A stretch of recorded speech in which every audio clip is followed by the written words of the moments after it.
Latvijas reģionos attīstās mazās ostas. Mērsraga ostai pagājušais gads ir bijis īpaši veiksmīgs. 20 pastāvēšanas gados ir panākts lielākais ostas kravas pieaugums.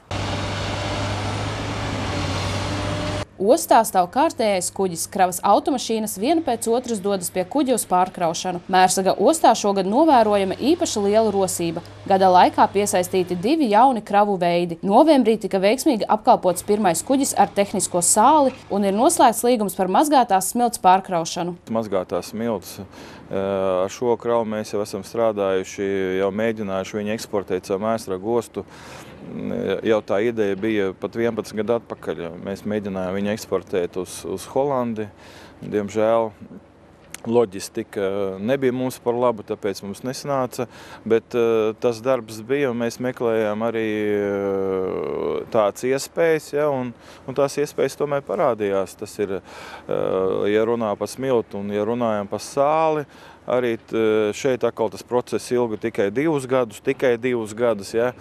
Un arī veiksmīgs. Rezultāts ir veiksmīgs. Tagad jau mēs importējam sāli no Klaipēdas ostas. Jau esam pārkraujuši vienu kuģi, šodien būs otrs kuģis. Un izskatās, ka tas apjoms ap 20 000 tonu gadā smilts.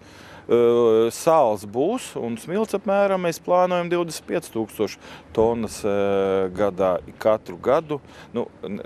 Piemēram, nākošu gadu smilts mēs plānojam 25 000 tonnas.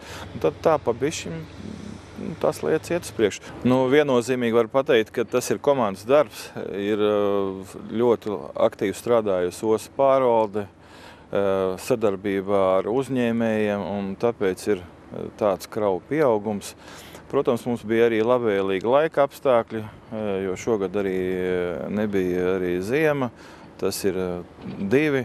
Un 3. protams, Eiropas tirgi ļoti labvēlīgi, un tāpēc tas viss kopumā ir devis tādu rezultātu. Ostā strādā arī ar importa kravām, importējot baļģus no Igaunijas un Norvēģijas un granulēto asfaltu no Holandes. Turklāt kūdra tiek eksportēta uz Eiropas Savienību, celulozes, šķelda un papīra malka uz Somiju. Gada laikā daudz paveikts arī infrastruktūras uzlabošanā. Teritorijā ir izbūvētas 3 jaunas noliktavas, kurās tiek uzglabātas granulas. Mēs varam uzglabāt šeit daudz vairāk granulas, un tas attiecās uz kuģa kraušanu. Sakrājam šeit visu priekš kuģa nepieciešamo apjomu. Tad mums nav jāpievedīt kā no malas, kā mēs to darījām līdz šim.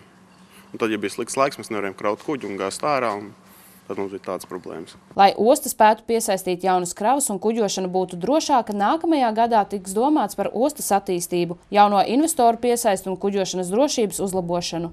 Tuvākais, ko mēs navigācijas zīmes, protams, kuras jau mums ir par šiem gadiem novecojušas, bojas, molzīmes, gaismas, sekot tam, lai būtu dziļums, lai kuģi varētu nākt un iet. Ostas pārvalde lepojas, ka 11 mēnešu laikā ostā apkalpoti 114 komerckuģi un cer, ka arī nākamais gads būs tikpat ražīgs kā šis. Nākošo gadu mēs prognozējam tikpat ražīgi kā šogadu.